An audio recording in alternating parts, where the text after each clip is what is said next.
কিছু গল্প মনের কথা। আমি পাপড়ি, সাথে আপনারা সবাই কেমন আছেন? আজ সোমবার, কালী পুজো। ভিডিওটা যখন দেখছেন তখন কালী পুজো হয়ে গেছে ঠিকই, কিন্তু গোটা সংসার সামলিয়ে ভিডিও এডিট করে পোস্ট করতে একটু সময় লেগে গেল। তবুও সবাইকে জানাই শুভ কালী পুজো এবং শুভ দীপাবলি। ভাবলাম তাই আজকে একটু বিকেলবেলায় বাড়িতে আলপনা দেব।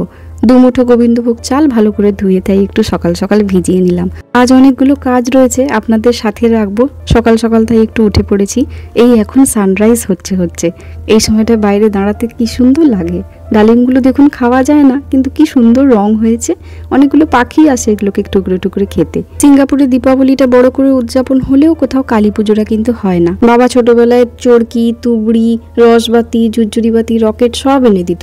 খুব ভালো করে সেগুলোকে রোদ দিয়ে খুঁড়তো, মামাতো, পিস্ততো সব ভাই বোনেরা মিলে আমাদের বাড়িতে একবারে হই হই করে সন্ধ্যেবেলায় বাজি পোড়ানো হতো। তার সাথে তো সারা রাত কালী পুজো, অঞ্জলি, ভোগ সব তো রয়েই ছিল। সে এক দারুণ সুন্দর ভরা একটা শৈশব কাটিয়ে এসেছি। সকাল সকাল সেই সবই মনে পড়লো। যাই হোক, আজকে তো আর দাঁড়ালে বেশিক্ষণ হবে না, অনেকগুলো কাজ রয়েছে। তাই এক কাপ করে চা নিয়ে দুজনে বসে পড়ছি। আর চায়ের সাথে একটুখানি মুড়ি আর চানাচুর নিয়েছি।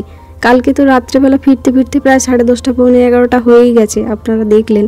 তাই জন্য আজকে আর সকালবেলার ব্রেকফাস্টে তেমন কিছু নেই। মুড়ি আর চা নিয়ে দুজনে বসে পড়েছি। সুমিতার যদিও আজকে ছুটি নেই, ওর কিন্তু হাফ ডে।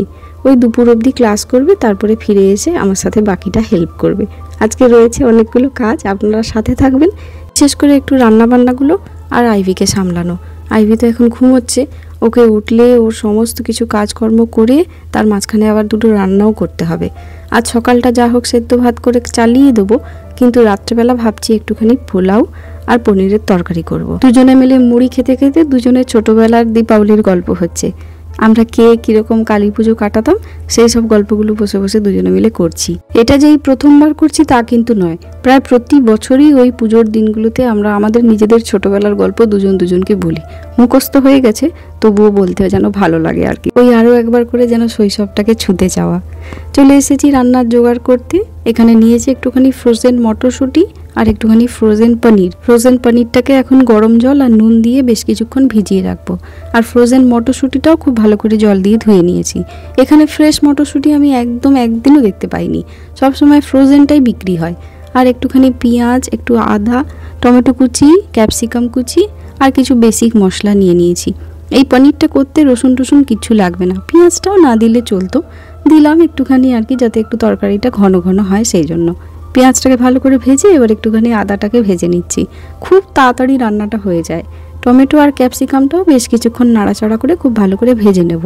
এবারে একটুখানি নুন, হলুদ, ধনে গুঁড়ো, জিরে গুঁড়ো সব মশলাগুলো দিয়ে ভালো করে কষিয়ে নেব।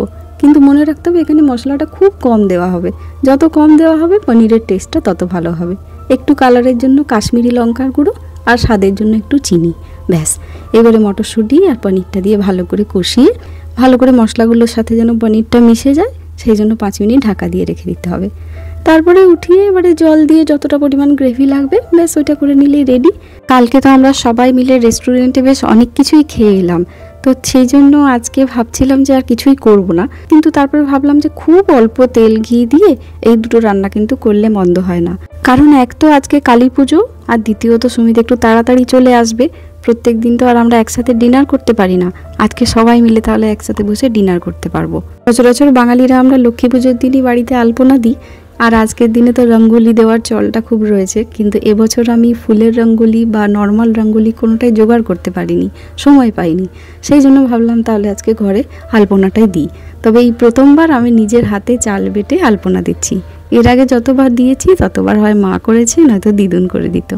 চলুন চালটা ওইদিকে একটুখানি শুকনো হোক, ততক্ষণে আমি যে সকালবেলায় চালটা ভিজিয়ে রেখেছিলাম না সেইটা এবারে বেটে নেব। দেখতে খুব কম সময়ের জন্য লাগলেও এখন কিন্তু বেলা প্রায় 1:15 বাজে, জানেন তো। দেখুন এইটুকু কাজ করতে করতে কত বেলা হয়ে গেল। মাঝখানে আইভি উঠলো, ওকে খাওয়ানো, স্নান করানো, দুনিয়ার সমস্ত কিছু করে আবার তার সাথে ঘর পরিষ্কারও ছিল। বাটা হয়ে গেছে, বুঝতে পারছি না কেমন হয়েছে। এটা এখন আপাতত থাক, এটাকে পরে দেখবো, আরেকবার না হয় ঘুরিয়ে নেব। ব্যাস এদিকে চালটাও খুব ঝরঝরে হয়ে গেছিলো। গোবিন্দভোগ চাল তো খুব তাড়াতাড়ি ঝরঝরে হয়ে যায়। নুন, হলুদ, চিনি, ঘি, আদা বাটা আর চাইলে একটুখানি গরম মশলাও দেওয়া যেত, সেটা দিইনি। গরম মশলাটা এখানে অল্প একটুখানি ঘিতে ফোড়ন দিয়ে দিলাম। এবারে কিছুটা কিশমিশ ভেজে নিচ্ছি, কাজু থাকলে কাজুও দিয়ে দিতাম। একদম লো আছে। এবারে চালটাকে কিছুক্ষণ নাড়াচাড়া করে ঠিক যতটা আমি চাল নিয়েছিলাম তার ঠিক ডবল পরিমাণ জল দিয়ে একটা ফুট এলে তারপরে কমিয়ে 10 মিনিট রেখে দিলে ব্যাস বাসন্তী পোলাও একদম রেডি। রাতের রান্না আমার কমপ্লিট। দিনের বেলায় এবারে খেয়ে দিয়ে বসেছি এবারে আলপনা দিতে। বেলা এখন 3টে মতন বাজে। আইভিকে ঘুম পাড়িয়ে দিয়েছি খাওয়া দাওয়া করিয়ে। অনেক দিন পরে আলপনাটা দিচ্ছি। আলপনা দিতে গিয়ে একটা কথা তো মনে পড়ছেই, আগে যখন মামা বাড়িতে লক্ষ্মী পুজো হতো আলপনাটা আমি দিতাম, আর সেই সময় দিদুন নিজের ব্যবহার করা একটা সুতির সাদা কাপড়ের টুকরো দিয়ে আলপনা দিতে দিত। আজকে তো আর সেই সাদা টুকরো কাপড়টা নেই, তাই আমি নিজেরই একটা সাদা সুতির জামার টুকরো নিয়ে আজকে আলপনাটা দিলাম। এইটা হচ্ছে ঘরে ঢোকার সামনে দিয়েছি, এখনো ভিজে আছে তাই খুব সাবধানে চলছি। আমার নিজের পা লেগে না আবার নিজেই নষ্ট করে দিই। অনেক দিন পরে আঁকলাম, হাতটা বেশ কাঁপছিল, কিন্তু এগুলো এখনো শুকায়নি, পুরো ভিজে রয়েছে। এইখানে একটুখানি ঠাকুরের সামনেও দিয়েছি। দিদুনকে দেখতাম যে আগে একটু ঠাকুরকে দিয়ে তারপরে শুরু করতো গোটা ঘরে। আর এটা হচ্ছে রান্নাঘরের সামনে। রান্নাঘরটা তাড়াতাড়ি শুকনো হয়ে গেছে, জানলাটা খোলা ছিল। এখন সন্ধে হওয়ার অপেক্ষা। সন্ধে এখন 7টা বাজে। আসার সময় সুমিত কিছু ফ্রেশ ফুল আর ফল নিয়ে এসেছিল আজকের পুজোর জন্য। প্রতিদিনই এই সময় নর্মাল সন্ধে দিই, আজকেও তাই হচ্ছে, শুধু ব্যতিক্রম আজকে কালী পুজো, তাই একটুখানি ফুল দিয়ে সাজানো হলো। আইভিকেও তো একটুখানি শেখাতে হবে যে কি করে বিশেষ দিনগুলোকে একটু অন্তত বিশেষ করা যায়। ছোটোর থেকে যদি দেখে তবেই একটুখানি ওর মধ্যে সেই ভাইবটা আসবে, নয়তো এখানে তো আর আশেপাশে পুজো হয় না যে দেখে শিখবে। নর্মাল আমি একটুখানি পুজো করে নিলাম। এবারে সুমিত আজকে করছে। আজকের ঘরটা সত্যি মনে হচ্ছে উৎসব মুখর। ঘরে সুমিত পাঞ্জাবি ভরে পুজো করছে। এইটা মনে হয় বছরের অন্য দিন আর হয় না। ওই দুর্গাপুজোর অষ্টমীর দিন যদি ছুটি পায় তখন, নয়তো এই আজকের দিনটায় তাড়াতাড়ি ফিরে এসছে তাই।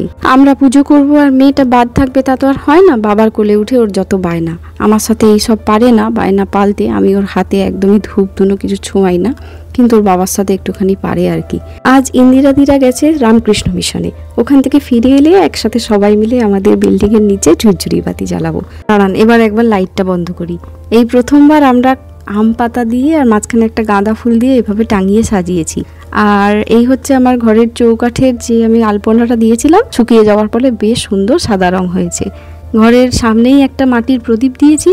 চারিদিকে তো দিতেও ভয় লাগছে, আইভি তো টুট্টুর করে ঘুরছে চারিদিকে। আপনাদের সবাইকে আমার ঘরে স্বাগতম। যারা যারা দেখছেন মনে মনে ভাবুন যে আপনারাও আমার সাথে আমার ঘরে আসছেন।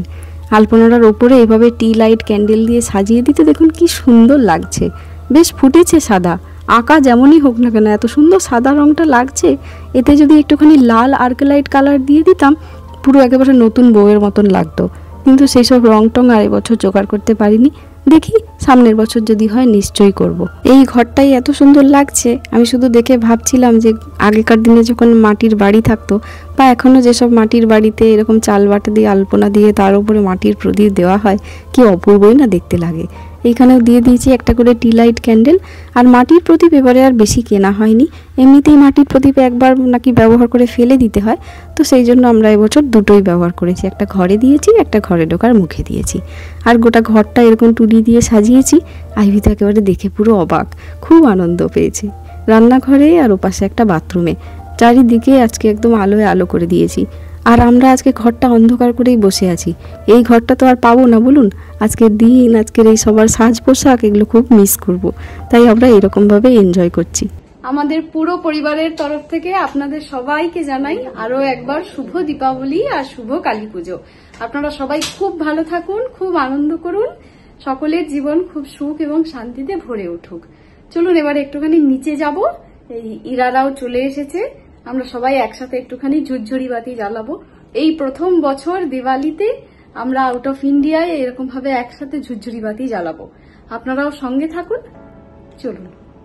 বাড়ির নিচে এসছে আর একবার বাড়িতে ঢুকবে না তা কি হয় বলুন। জোর করে একবার এদের সবাইকে উপরে এনে টেনে বসালাম, কিন্তু কেউ কিচ্ছুটি মুখে দিচ্ছে না। আজকে বলছে দেরি হয়ে গেছে, অন্য আরেকদিন কাকু কাকিমাকে নিয়ে ইন্দিরা দিয়ে আসবে। ঠিক আছে চলুন তাহলে। এই যে ক্রিসটাকেও নিয়ে এসছি, কদিনের মেহমান, আবার অন্য বাড়িতে চলে যাবে। এই বছরই ওর সাথে আমার ফার্স্ট অ্যান্ড লাস্ট দীপাবলি। সবাই মিলে নিচে চলে এসেছি। এখানে সব বাচ্চারাও জুটে গেছে। এরা হচ্ছে সব ইরার খেলার সাথী। এদের একেবারে ধৈর্য ধরছে না। ওই যে দেখছেন লাইটারটা ধরাচ্ছে, ওখান থেকে সব ঝুরঝুরি জ্বলিয়ে নিচ্ছে। কিন্তু বাইরে এত হাওয়া, প্রদীপটা আর জ্বালানো গেল না। এখন তো ওয়েদারটা ইন্ডিয়াতে অনেকটা চেঞ্জ হয়ে গেছে, নয়তো কিন্তু আগে মনে আছে কি আপনাদের প্রচণ্ড হাওয়া থাকতো আর ছাদে যতগুলো মোমবাতি দেওয়া হতো সব অর্ধেক করে নিভে যেত, কেউ না কেউ গিয়ে আবার সেগুলোকে জ্বালিয়ে দিয়ে আসতো। ব্যাস, এইবারে মনে হচ্ছে হ্যাপি দিওয়ালি। সবার হাতে একটা করে ঝুরঝুরি দেওয়া হয়েছে। এই যে বাজির যে গন্ধটা, এইটা আমাকে একদম টেনে নিয়ে যাচ্ছে আমার নিজের ছোটবেলায়। সেই গন্ধ, সেই ধোঁয়া, চারিদিকে শ্যামা পোকা, পাশে কালী পুজো, ঢাক বাজছে, উফ, সে একটা কি আর মনোমুগ্ধকর পরিবেশ, কি আর বলি বলুন। ছোটবেলায় এরকম সবার হাতে একটা করে ঝুরঝুরি, রসবাতি, চরকি ঘুরছে, তুবড়ি উঠছে, তার সাথে লঙ্কা ফটকা আর চকলেট বুম তো ছিলই। আজকে আমাদের বাড়িটা একেবারে হই হুল্লোড়ে ভরে যেত, আর তার সাথে ছিল কিছু স্পেশাল খাওয়া দাওয়া, বিশেষ করে আমার মায়ের হাতে তৈরি একটা স্পেশাল মিষ্টি। ঘুরতাম ফিরতাম আর একটা করে ওই মিষ্টিটা খেয়ে যেতাম। মিষ্টিটার নাম হচ্ছে সুন্দরী মিষ্টি। যদি আমি কখনো বানাই সেই রেসিপিটা আপনাদের সবার সাথে শেয়ার করব। এত হই হট্টগোল করা পার্টি ছিলাম সবাই, এখন যে যার মতন শাখা প্রশাখা আলাদা দিকে বিছিয়ে যে যার আলাদা আলাদা দিকে রয়েছি। তাই এখন ঘরটা অনেকটাই খালি হয়ে গেছে। এটাই পরিবর্তন, এটাই সংসারের নিয়ম, কি আর করা যাবে। নিয়েছি এবারে আমি হাতে একটা ঝুরঝুরি। ক্রিসকেও ডাকছি, ও ভয় পাচ্ছে। আইভির মুখটা দেখুন, ও কিন্তু খুব সুন্দরভাবে হাসছে, খুব এনজয় করছে, বলছে আমি একবার হাতে ধরবো, কিন্তু এই ছোট ছোটগুলো ওর হাতে দিতে পারবো না। দেখি লম্বা ঝুরঝুরি যদি একটুখানি সেফটির সাথে দেওয়া যায়। এই যে এখানে আমরা একটা জায়গায় সবগুলো ফেলছি না, এগুলো কিন্তু আবার আমরা গুছিয়ে যেখানে ডাস্টবিন রয়েছে প্রপারলি সেখানে ফেলে দিয়ে এই জায়গাটা পরিষ্কার করে তবেই যাব। আর এই বছর কালী পুজোর একটা উপরি পাওনা বলতে পারেন, এই কাকু কাকিমা এসেছেন, ইন্দিরাদির বাবা মা। আমার বাবা মা তো আসতে পারলেন না, তাতে কি হয়েছে, অন্য কারোর একজনের বাবা মা এলেও ফ্যামিলির ফিলিংটা যেন আরো বেশি করে ভালো লাগে। তবে আমার বাবা মা এখন রয়েছে আমার দিদির বাড়ি, ওইখানে আবার কালী পুজোটা দুর্দান্তভাবে পালন হয়। যাই হোক, একটি মেয়ের কাছে তো রয়েছে, এটাই সব থেকে আনন্দের কথা। আর এই বছর আমাদের দীপাবলি, কালী পুজো সব একেবারে ফাটাফাটি কাটলো, খুব আনন্দে কেটেছে। ঘরে ফিরে আইভিকে খাইয়ে এবারে আমরা খেতে বসছি। তাই ভিডিওটাও আজ তাহলে এখানেই শেষ করছি। চলুন, ভিডিওটা কেমন লাগলো কমেন্টসে আমাকে অবশ্যই জানাবেন। ভালো লাগলে একটা লাইক আর পারলে শেয়ার করবেন। সবাই ভালো থাকুন, দেখা হচ্ছে খুব তাড়াতাড়ি নতুন একটা ভিডিওতে, অন্য কোনো পথে, অন্যরকম স্বাদে। আজ আসি।